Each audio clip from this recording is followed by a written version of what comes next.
Welcome to the Cover Your Assets podcast, a show for the physician who understands the importance of protecting everything you've worked so hard to achieve. If you're ready to find the peace of mind that only financial security can bring, let's get started. Here's your host, Billy Gwaltney. Welcome to today's episode of the Cover Your Assets podcast. I'm your host, Billy Gwaltney, and as always, it's good to be with you. Today's topic is, what are the eligibility rules for the Guardian Guaranteed Standard Issue, or GSI, disability insurance for residents and fellows.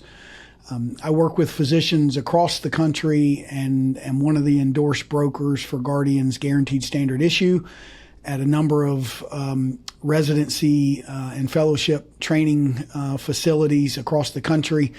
And it is a common question. There's a lot of misinformation out there about how do you stay eligible, who is eligible, who isn't eligible for it. And so we'll cover that today. First, the key to remember is that this is the best coverage on the planet with one of the 4 top tier carriers that offer the best specialty coverage for physicians. And every now and then a top company will want to increase their growth sooner rather than later. And one of the easiest ways to do that, or quickest ways to do that, most effective ways, is to remove all of the medical screening that's typically required for their best coverage. And that's what Guardian has done. It's called GSI, Guaranteed Standard Issue, where they pick certain locations across the country. There's no rhyme or reason as to how they pick them from what would be intuitive for an average person to think about.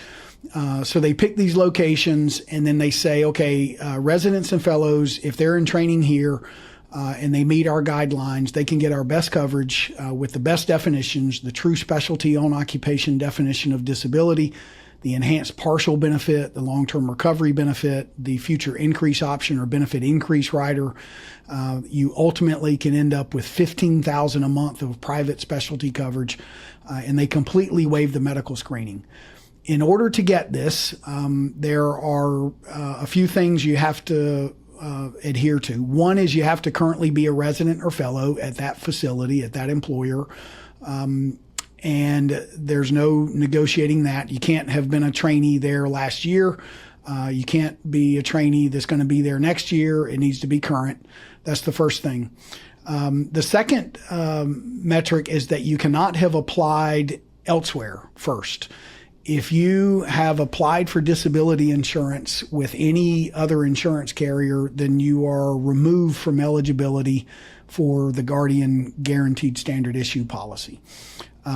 Technically, it goes back 5 years, I believe. But for most trainees, that means that 5-year window will not pass with you being able to say you haven't applied in the last 5 years while you're still a trainee. So effectively, if any trainee applies with a different company, they're just removed from eligibility.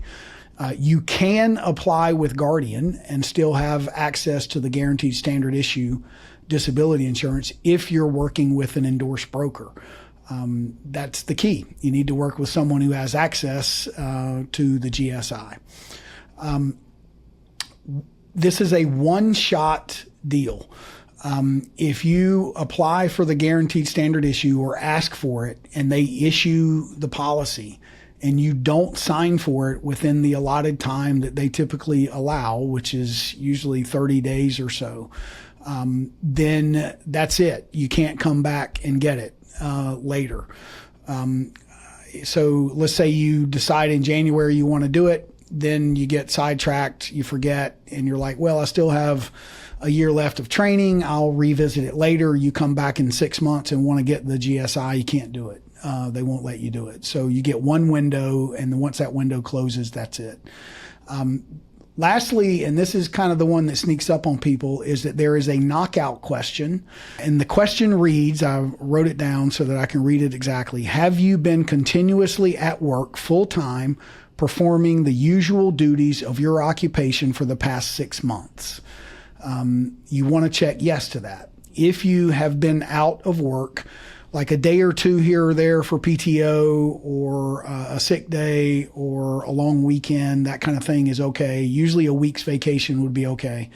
But if someone takes a month off to leave the country and go somewhere else, or if someone starts maternity leave, or someone's out for surgery and they come back, Guardian reserves the right to not allow you to access the GSI. And I've seen situations where they won't let you do it.